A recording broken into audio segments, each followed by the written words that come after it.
नमस्कार। श्रीमती मोहरी देवी तापड़िया कन्या महाविद्यालय जसवंतगढ़ के इस यूट्यूब चैनल पर मैं प्रवक्ता हनुमान मन शर्मा आप सभी विद्यार्थियों का हार्दिक स्वागत और अभिनंदन करता हूं। प्यारे विद्यार्थियों, बीए प्रथम वर्ष की कक्षा में हिंदी साहित्य विषय के अंतर्गत प्राचीन काव्य जो आपका प्रथम प्रश्न पत्र है प्यारे विद्यार्थियों, उसमें हम कवि मलिक मोहम्मद जायसी जी की रचना नागमती वियोग खंड के पदों की व्याख्या कर रहे हैं। प्यारे विद्यार्थियों, मलिक मोहम्मद जायसी कृत पद्मावत महाकाव्य में संकलित नागमती वियोग खंड है, उनके पदों की व्याख्या की जा रही है। आज हम प्यारे विद्यार्थियों इस पाठ की अंतिम जो पद व्याख्या है वो लेकर के हाजिर हैं। तो आज हम इस पाठ को पूर्ण करने वाले हैं। तो चलिए प्यारे विद्यार्थियों, अब हम देखते हैं नागमती वियोग खंड जो कि मलिक मोहम्मद जायसी जी के द्वारा रचित है।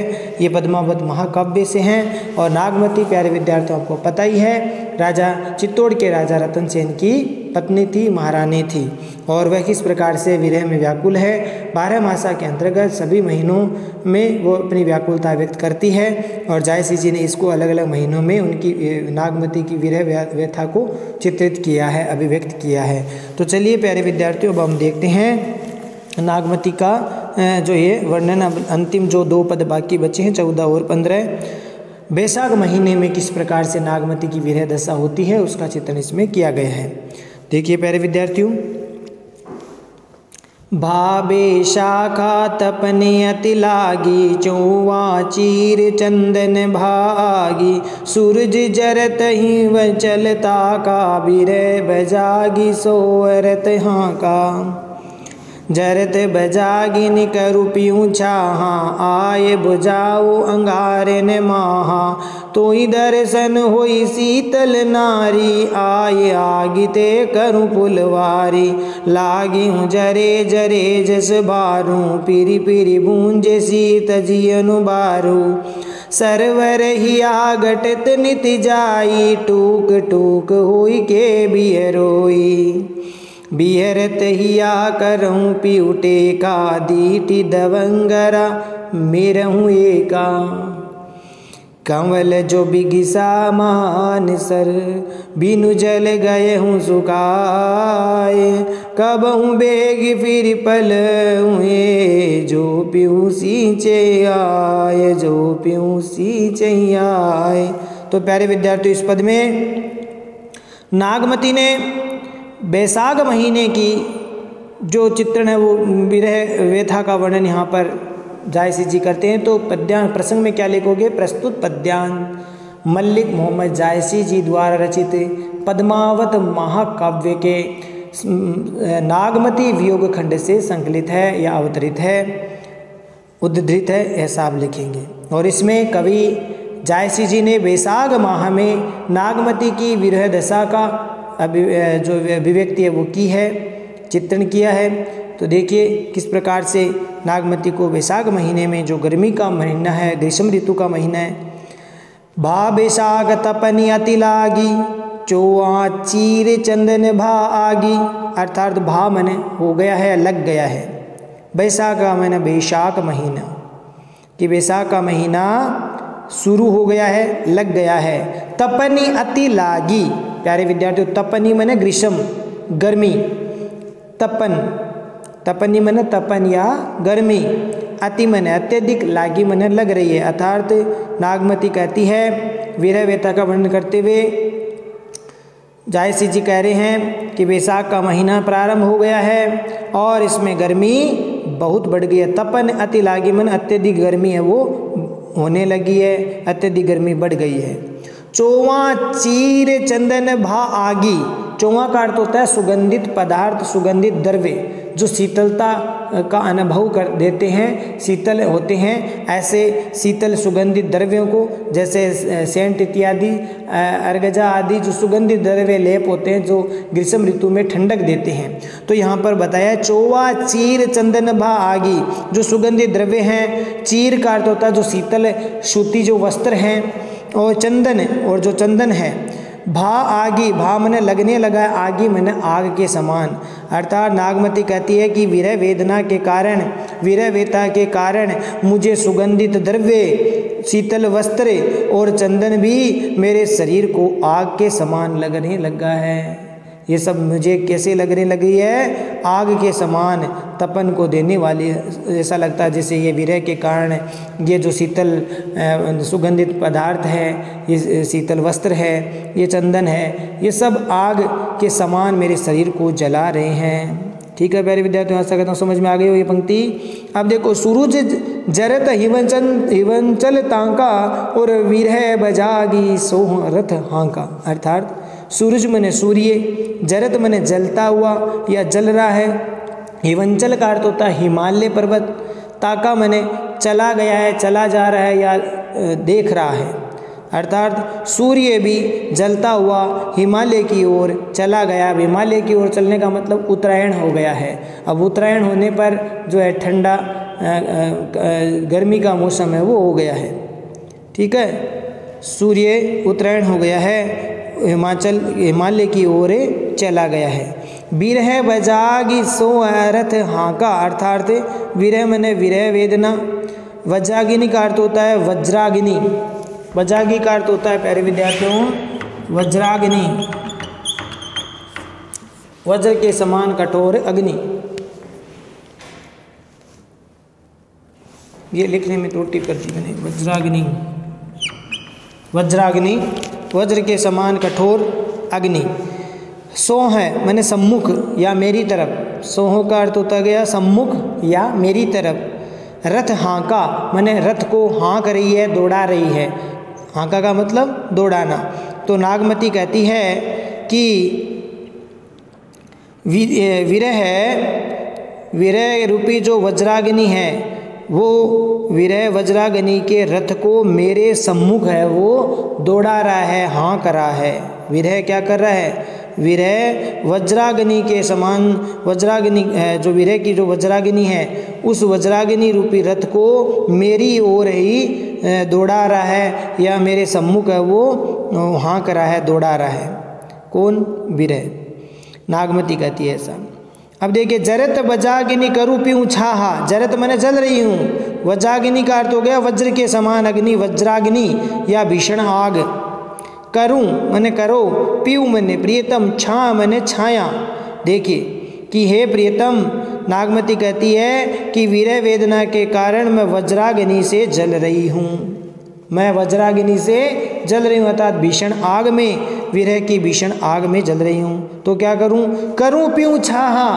तो हे प्रियतम, अब आप आकर के शीतल छाया करो, मेरे ऊपर शीतले छाया करो। आय बुझाऊँ अंगारन महा। आय मैंने आकर के, बुझाओ मैंने बुझाओ। विरह रूपी अंगारन, अंगारन मैंने अंगारे, कोयले, अंगारे। महा मैंने में, अर्थात विरह रूपी जो अंगारे उसे मैं जल रही हूँ। महा का अर्थ हो गया मैं। नागमती कहती है कि प्रियतम मैं विरह की, विरह रूपी अंगारों में जल रही हूँ, इसीलिए आय बुझाऊँ, इसीलिए आप आकर के उसे बुझा दो। नागमती कहते हैं मैं विरह वेदना के कारण मैं विरह रूपी अंगारों में जल रही हूँ, इसलिए प्रियतम आप आकर के इसे बुझा दो। तो ही दर्शन होई शीतल नारी और आई आगिते करूँ फुलवारी। अर्थात तो ही मैंने तुम्हारी दर्शन, मैंने दर्शन से, आपके दर्शन से होई मैंने होंगी शीतल नारी, मैंने आपकी जो पत्नी या ये जो बाला है, ये जो पत्नी है वो शीतल होंगी। कि ये प्रियतम, तुम्हारे दर्शनों से ही ये नारी तुम्हारी पत्नी है वो शीतल होगी, शीतलता की प्राप्ति उसको होगी। और आई आगिते करूँ फुलवारी। आई मैंने आकर के, आगी मैंने विरह की जो अग्नि है उसके सम्मुख आकर के, ते मैंने से, करूँ मैंने करो, फुलवारी मैंने फुलवारी बगीचा। कि तुम आकर के प्रियतम, तुम इस विरह की अग्नि को बुझाने के लिए इस विरह की आग के सामने फुलवारी कर दो, फुलवारी कर दो। ते करूँ फुलवारी मैंने फुलवारी, इस विरह रूपी आग के सामने तुम आकर के फुलवारी कर दो, अर्थात बाग के जैसा शीतलता कर दो। और लागी हूँ जरे जरे जस भारू और फिरी फिरी भून जैसी तजी अनु बारू। लागी हूँ मैंने लग रही हूँ, जरे मैंने जलती हुई, जलना, जरे फिर जरे का अर्थ है जलना, जस मैंने ऐसे, भारू का अर्थ होता है भाड़। बोलते हैं ना भाड़ में जाए सारी दुनियादारी, भाड़ क्या होता है? जो चने, जौ इत्यादि गेहूँ जो भूनने का कार्य करने वाला जो होता है, जो भट्टी होती है, उसको क्या कहते हैं? भाड़। ठीक है। तो यहाँ नागमती कहती है कि प्यारे विद्यार्थियों कि लागी हूँ जरे कि मैं विरह की अग्नि में उसी प्रकार से जल रही हूँ कि जरे जस भारू। जरे मने जलता है, जस मने जैसे, भारू मने भाड़। जैसे भाड़ जो भूंजने वाला होता है, अनाज इत्यादि, चने, ये क्या नाम, जो गेहूँ इत्यादि जो भूनता है, भूनने का कार्य करता है, किस में करता है? भाड़ में। तो भाड़ की जो भट्टी होती है वो भाड़। तो भाड़ में जैसे जलती है, जैसे भाड़ जलती है, उसी प्रकार से मैं विरह की अग्नि में जल रही हूँ। और फिरी फिरी भूंजे सी तजी उन बारू, फिरी फिरी मैंने बार बार भूंजे सी मैंने भूनोगे तो भी मैं तजी उन मैंने नहीं छोड़ूंगी। बारू का अर्थ होता है बालू, रेत, कि हे प्रियतम अगर मुझे बार बार भी भुनाया जाता है तो भी मैं बालू रेत को नहीं छोड़ूंगी। अर्थात हे प्रियतम मुझे बार बार भी वियोग सहन करना पड़ेगा, विरह की अग्नि में जलना पड़ेगा, तो भी मैं आपके द्वार को नहीं छोड़ सकती। या इसका अर्थ यह आ सकता है, इसका अर्थ इस प्रकार से हो जाएगा कि हे प्रियतम मैं बार बार मुझे भूनेंगे तो भी मैं उस बालू रेत को नहीं छोड़ूंगी। क्योंकि वो बालू रेत में जो धान होता है, ये चने इत्यादि, चने जो, तो जो की जैसे बाली को भूनते हैं, तो ये कह रहे हैं कि जो की बाली जिस प्रकार से उस रेत में भुनी जाती है तो मैं उस रेत को त्यागूंगी नहीं, छोड़ूंगी नहीं। तो रेत में वो बुनाई होती है उसकी।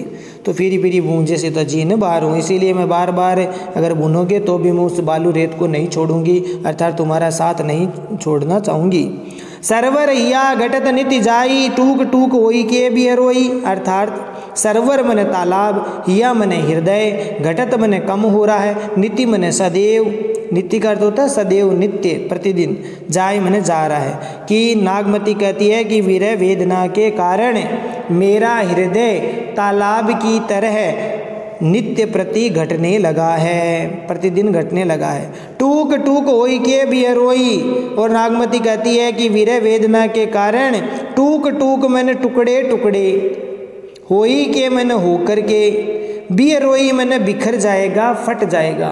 कि एक दिन मेरा हृदय टूक टूक टूक का मतलब हो गया टुकड़े टुकड़े होकर के मेरा हृदय विरह व्यथा को सहते सहते एक दिन मेरा हृदय विदीर्ण होकर के फट जाएगा, बिखर जाएगा।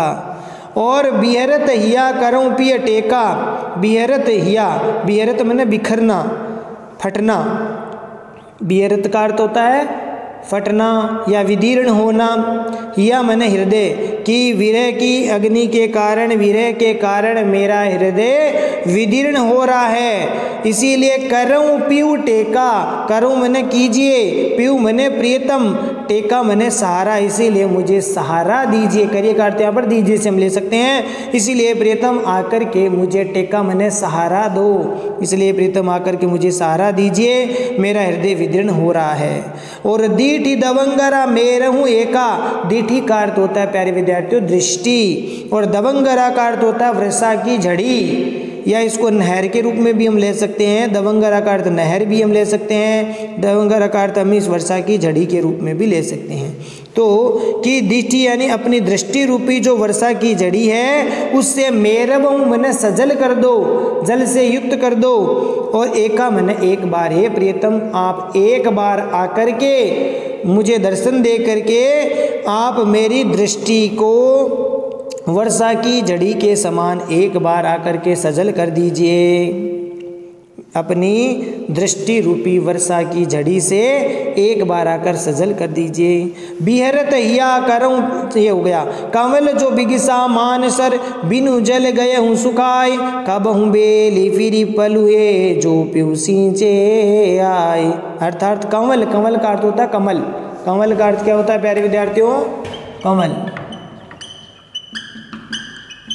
कमल।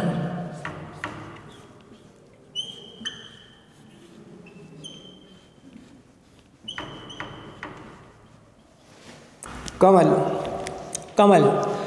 और जैसे कमल है जो बिगसा, बिगसा मैंने खिला हुआ, मानसर मने मान सरोवर में, और बिनु मने बिना, जल मने जल के, गयो मने हो गया, और सुखाए मने सूख गया।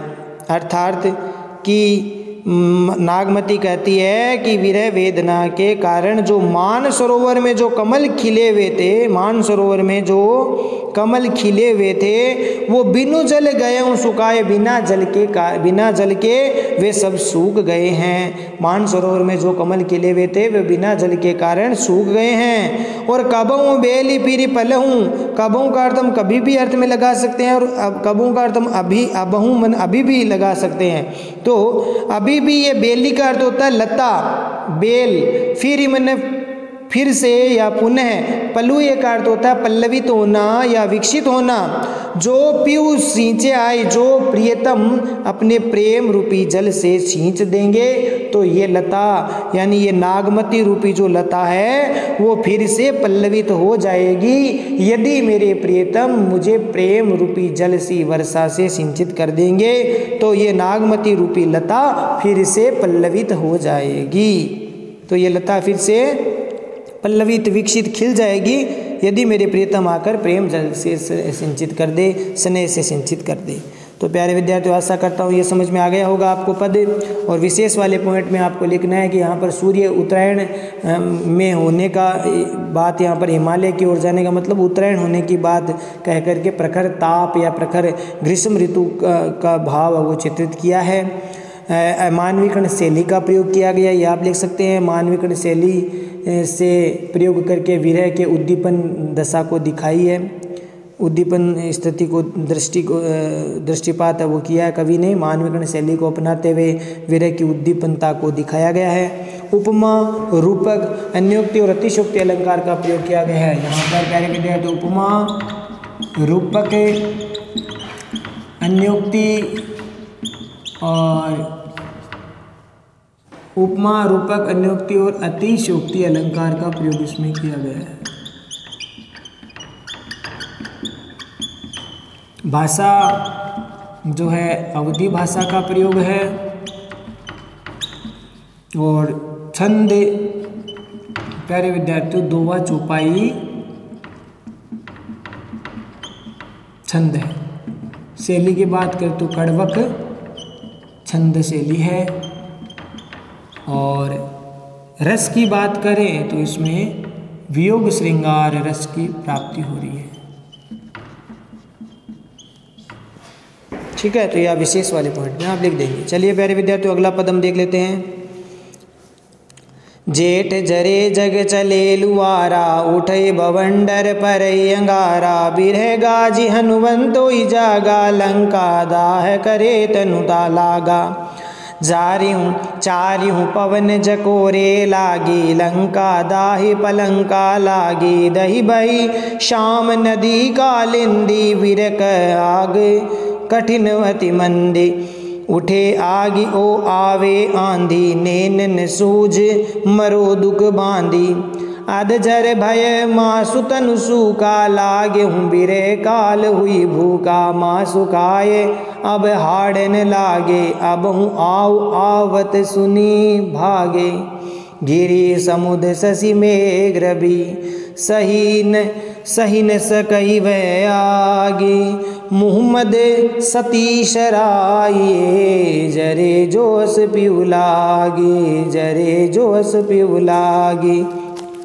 तो प्यारे विद्यार्थियों, इस पद में मलिक मोहम्मद जायसी ने नागमती को सती कहा है और सती के रूप में प्रशंसा भी की है। और साथ ही साथ प्यारे विद्यार्थियों, इसमें ज्येष्ठ मास में होने वाली नागमती की विरह दशा का चित्रण किया गया है। तो किस प्रकार से देखिए, प्रसंग में आपके क्या लिखेंगे। प्रस्तुत अवतरण मलिक मोहम्मद जायसी द्वारा रचित पद्मावत महाकाव्य में संकलित नागमती वियोग खंड शीर्षक से उद्धृत है। और इसमें ज्येष्ठ मास में या जेठ मास में नागमती की विरहानुभूति का चित्रण है वो किया है। नागमती कह रही है कि जेठ जरे जग चले लुआरा। जेठ मने ज्येष्ठ का जो महीना है, ज्येष्ठ का जो महीना है वो जरे मने जल रहा है, जग मने संसार, चले मने चल रही है, लुआरा मने लू, ग्रीष्म ऋतु में चलने वाली जो हवा होती है, जो गर्मी ग्रीष्म उसमें तपन होती है उसको कहते हैं लू। तो यहाँ पर लिखा है, नागमती कहती है ज्येष्ठ मास में लू के चलने से, चले लुआरा का मतलब लू के चलने से जरे जग माने संसार जल रहा है। संसार क्या हो रहा है? जल रहा है। ज्येष्ठ मास में लू के चलने से सारा संसार जल रहा है। और उठई बवंडर, और बड़े बड़े बवंडर उठ रहे हैं। और धरती और परई अंगारा, परई मने पड़ रहा है, अंगारा मने अंगारे। तेज ग्रीष्म ऋतु में अत्यधिक गर्मी को यहाँ पर किस रूप में उपमित किया है प्यारे विद्यार्थियों कि उठई बवंडर, बड़े बड़े बवंडर तूफान से उठ रहे हैं। और परई अंगारा, और धरती पर अंगारे जैसे पड़ने लगे हो, ऐसा लग रहा है धरती पर जैसे अंगारे पड़ रहे हो। और बिरह गाजी हनुमंत हुई जागा, लंका दाह करे तनु लागा। अर्थात प्यारे विद्यार्थियों, विरह गाजी मने गर्जना करके, विरह गर्जना करके, हनुमंत का अर्थ होता है हनुमान, हो ये जागा मने होकर के, जागा मने जा गया है। और लंका दाह मने लंका दहन, करे मने कर रहा है, तनु मने शरीर, लागा मने लगा है। अब देखिए इसका अर्थ पूरा। ये परिणाम प्यारे विद्यार्थियों 2019 वाली परीक्षा में आया हुआ है ये पद। देखिए कि विरह, नागमती कहती है कि विरह व्यथा है, वो विरह गर्जना करके हनुमान होकर के जाग गया है। विरह वो गर्जना करते हुए हनुमान की तरह जाग गया है, हनुमान होकर के जाग पड़ा है। और लंका दह करे तनु लागा, अर्थात वह मेरे शरीर में लंका दहन करने लगा। जैसे हनुमान जी ने लंका का दहन किया था, उसी प्रकार से विरह रूपी ये हनुमान है, वो मेरे शरीर में लंका दाह करने वाला हो गया है, अर्थात विरह मुझे जला रहा है। आगे देखिए कि चारे हूँ पवन झकोरे आगी, लंका दाही पलंगा लागी। चारे हूँ मैंने चारों ओर, पवन मैंने हवाएं, झकोरे मैंने झोंका दे रही है, आगी मैंने आग की तरह, अर्थात चारों ओर से चलने वाली जो हवाएं हैं, पवने हैं, वो मेरी विरह की अग्नि को और अधिक प्रज्वलित कर रही है, विरह अग्नि को बढ़ा रही है। कौन? हवाएं। चारों ओर से चलने वाली हवाएं मेरी विरह अग्नि को प्रज्वलित कर रही है, झोंका दे रही है उस आग को। और लंका दाह पलंगा लागी, और लंका दाह मने विरह की अग्नि है, वो मेरे शरीर के को तो लंका दाह कर रही है, साथ ही साथ मेरे पलंगा लागी मने मेरे पलंग को, पलंगा का अर्थ होता है पलंग, मेरे पलंग को भी जला रही है। विरह की अग्नि मेरे शरीर को जलाती हुई मेरे पलंग को भी जला रही है। आगे देखिए कि दही बही शाम नदी कालिंदी, विरह के आग कठिन अति मंदी। यहाँ पर हेतुत्प्रेक्षा अलंकार है। देखिए प्यारे विद्यार्थियों, दही, दही मैंने दहन करना, बही मैंने हो गई है। शाम का अर्थ होता है श्याम रंग, अर्थात काला। नदी, कालिंदी का अर्थ होता है यमुना। देखिए प्यारे विद्यार्थियों, यहाँ पर नागमती कहती है कि विरह वेता के कारण मैं यमुना नदी की भांति काली हो गई हूँ। दही मैंने जल करके, विरह में जल करके मैं बही मैंने हो गई हूँ, शाम मैंने काली, नदी कालिंदी मैंने यमुना नदी की तरह मैं काली हो गई हूँ। जिस प्रकार से यमुना नदी जो है कृष्ण के वियोग में काली हो गई है, काली हो गई थी, उसी प्रकार से मैं आपके विरह में यमुना नदी की तरह काली हो गई हूँ। हे प्रियतम, ये प्रियतम मैं तुम्हारे बिना विरह की अग्नि में जल करके काली हो, यमुना नदी की तरह काली हो गई हूँ। और विरह के आग कठिन अति मंदी, और विरह की जो अग्नि है, विरह के आग माने विरह की जो अग्नि है, विरह अग्नि है, वो आग बहुत ही कठिन है, दुस्सह है। अति मंदी माने मंद मंद होकर के मेरे लिए अत्यधिक कठिन बन रही है, अर्थात विरह की जो अग्नि है वो मंद मंद जलती हुई मेरे लिए धू धू करके जल रही है, मंद मंद जल करके मेरे लिए कठिन हो गई है, दुस्सह हो गई है। कहने का तात्पर्य यह है कि विरह की अग्नि मुझे एक साथ नहीं जला रही, अपितु धीरे धीरे तड़पा तड़पा कर पल पल जलाती हुई मुझे दुख दे रही है, मेरे शरीर को जला रही है। ये इसका भाव हो गया प्यारे विद्यार्थियों। उठी आगी ओ आवे आंधी, और अग्नि है वो उठ, आगी, आगी का अर्थ होता है अग्नि। उठी मैंने उठ रही है, अग्नि उठ रही, उठने लगी है। ओ मैंने और, आवे आंधी, और आंधियाँ आने लगी है, प्रचंड आंधियाँ आ रही है और अग्नियाँ उठ रही है।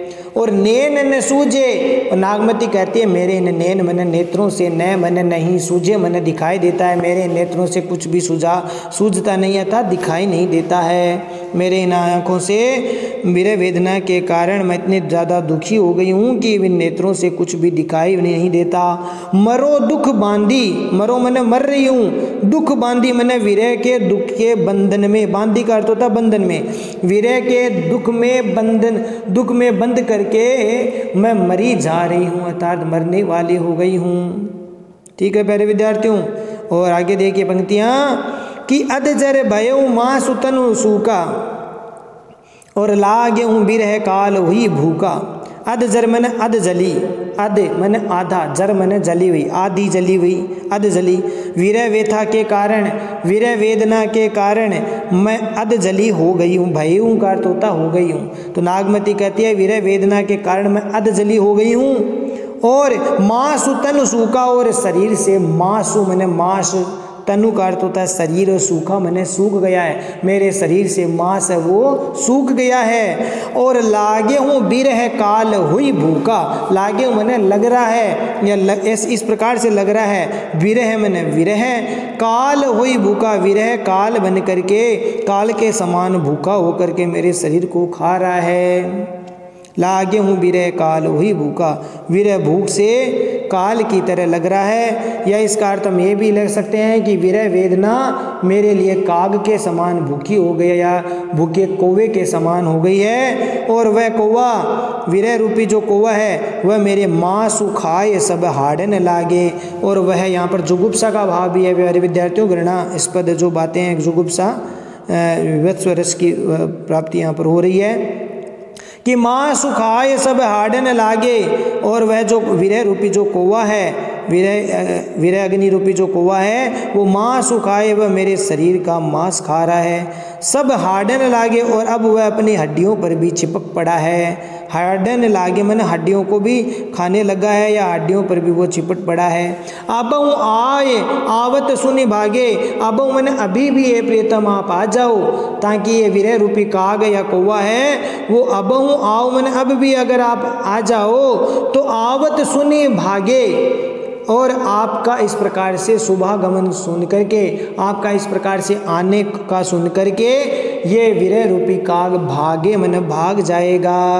अगर आपकी इस प्रकार से विरह रूपी काग कौवा है, वो आपके आने की बात सुन करके भाग जाएगा। अर्थात जब आपके मैं दर्शन कर लूँगी तो विरह संताप समाप्त हो जाएंगे। आपका संयोग होने से ये विरह अग्नि विरह रूप पूरी तरह से शांत हो जाएगा। गिरी समुद्र शशि मेघ रवि सही न सकई वह आग, आग का मतलब आग, कौन सी आग? विरह की अग्नि का, विरह अग्नि, प्रेमा अग्नि। वह नागमती कहती है कि अंत में मलिक मोहम्मद जायसी जी अंत में कह रहे हैं कि वह नागमती की जो प्रेमा अग्नि है उसको गिरी मने पर्वत, समुद्र मने समुद्र, शशि का अर्थ चंद्रमा, मेघ मने बादल और रवि मने सूर्य की नागमती की उस प्रेमा अग्नि या विरह अग्नि को पर्वत, समुद्र, चंद्रमा, बादल और सूर्य भी सही न सकई वह आग, वह अग्नि सहन नहीं कर सकते। यानी नागमती के समान या नागमती की विरह अग्नि के समान, नागमती की प्रेमा अग्नि के समान कोई भी उस प्रेमा अग्नि को जो तपन है, प्रेमाग्नि की जो तपन है उसको पर्वत, पहाड़, नदी, क्या नाम, समुद्र, शशि, चंद्रमा और सूर्य भी सहन नहीं कर सकता। मोहम्मद सती सराय मलिक मोहम्मद जायसी जी अंत में कहते हैं कि ऐसी सती की सराहना कीजिए। सती सराहना, नागमती को सती कहा है यहाँ पर, पतिव्रता जो नारी है, जो पतिव्रत धर्म का पालन करती है उसको सती कहा है। तो ऐसी सती को सराइए, जरे जो अस पीऊ लागी, जरे मने जलती है, जो मने जयो, अस मने ऐसे, पीऊ मने प्रियतम, लागी मने आग में, आग में इस प्रकार प्रियतम के लिए इस प्रकार से आग में जो जलती है, प्रेमा अग्नि में जो जलती है, ऐसी सती की सराहना कीजिए, ऐसी सती की बड़ाई कीजिए। तो प्यारे विद्यार्थियों, यहाँ पर सुंदर चित्रण किया है मलिक मोहम्मद जायसी जी ने। तो आशा करता हूँ कि ये पद आपको समझ में आ गया होगा ज्येष्ठ मास का, और बहुत महत्वपूर्ण है, 2019 में आया हुआ है, बहुत इंपॉर्टेंट है। ये विशेष वाले पॉइंट में प्यारे विद्यार्थियों आपको लिखना है कि ग्रीष्म ऋतु की या ज्येष्ठ मास की ये इस ऋतु में विरह उद्दीपन का जो रूप है वो चित्रित किया गया है। दुर्बलता और संताप नामक मनोदशा का चित्रण यहाँ पर किया गया है। दुर्बलता और संताप नामक विरह दशा का चित्रण किया गया है।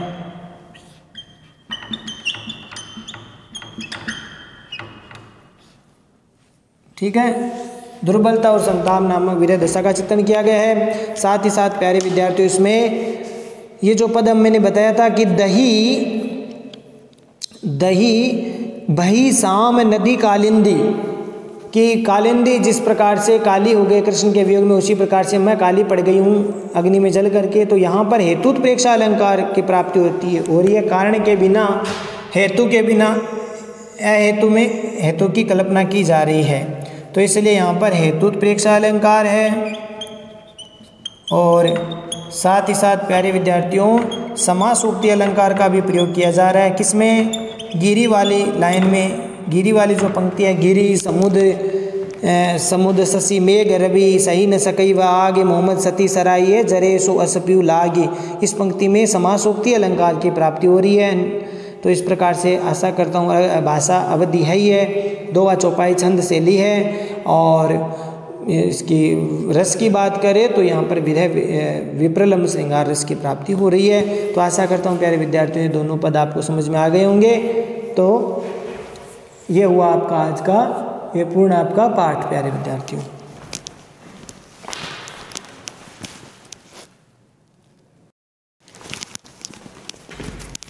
तो प्यारे विद्यार्थियों आज के लिए बस इतना ही। अगली वीडियो में फिर हाजिर होंगे कवि सूरदास जी के पदों की व्याख्या को लेकर के। तब तक के लिए आप मलिक मोहम्मद जायसी जी के इन दोनों पदों की व्याख्या को ठीक प्रकार से पढ़ेंगे, नोट्स बनाएंगे और इनको याद भी करेंगे। ये बहुत महत्वपूर्ण है प्यारे विद्यार्थियों परीक्षा की दृष्टि से ये पद, तो इनको ठीक प्रकार से आप देखेंगे, नोट्स बनाएंगे और याद भी करेंगे। चैनल को लाइक शेयर और सब्सक्राइब करना ना भूलें। जय भारत, जय हिंदी, धन्यवाद विद्यार्थियों।